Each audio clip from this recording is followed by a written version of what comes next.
how do you feel about visiting El Salvador for the first time? You know, I was thinking, have we been to El Salvador before? And I couldn't remember. So I think you're right. It's the first time. So it's a beautiful thing. After 50 years, the band is still going to new places and new cities and new people. I think that's a great thing. So we're excited to come down to El Salvador and play some heavy metal for you guys. And I think it's going to be a great time and a great celebration of heavy metal music. Okay, do you know what your concert has been highly anticipated by fans? Oh, that's amazing. I mean, no pressure. The first time that you play in any city or any country for the first time, or to a fan that hasn't seen the band before, it's a magical thing. You know, it's they've like us. We grew up with bands like Priest, and to see them for the first time after 50 years is an incredible responsibility. Really, it's a great honor and a great responsibility, but it's an exciting one. You know, we play some towns, some cities to some fans, some young fans as well that hasn't seen the band before. Well, you have to wait and see. No, I mean obviously Priest are famous for their big, loud, smelly, over the top heavy metal shows. You know, so anyone that's a fan of Priest knows what to expect. So we're on the Invincible Shield tour, so we're bringing some of that album to the show plus some classics and some fan favorites, plus everything that everyone expects from a pre-show.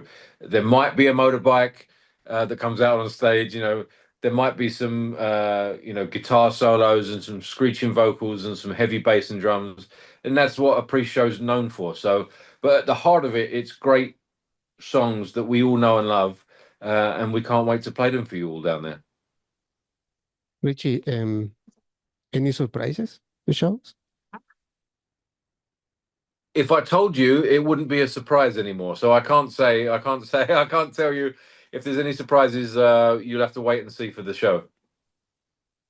Okay, why has Judas Priest remained the same over time? That's a great question.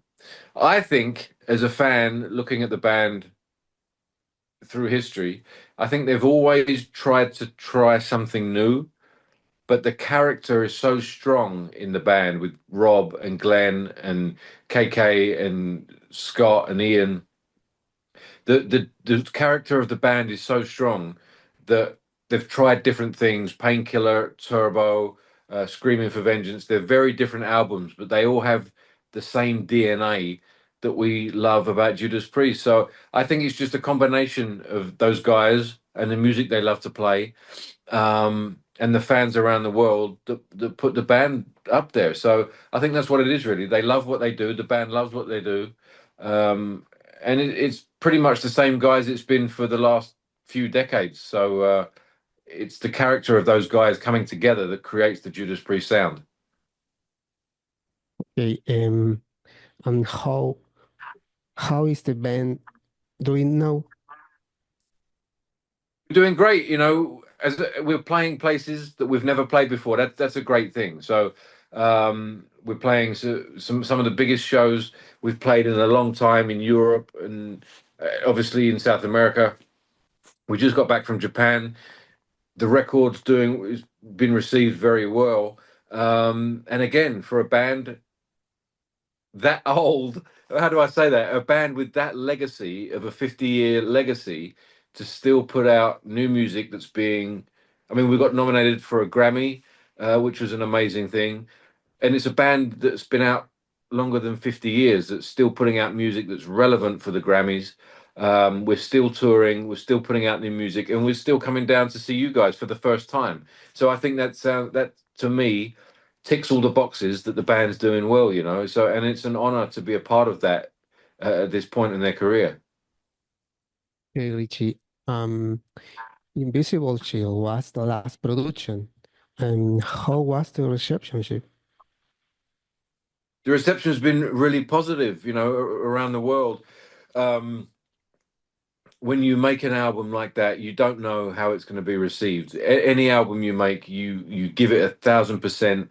You do your best, you play your best, you write your best songs, um, and then you let it go onto the world, and the world decides whether they like it or not. So you can't really, you don't know how it's going to be received, but it seems to have been received really well, and we can only thank the fans for that. And we're looking forward to playing some of those songs when we come down and see you.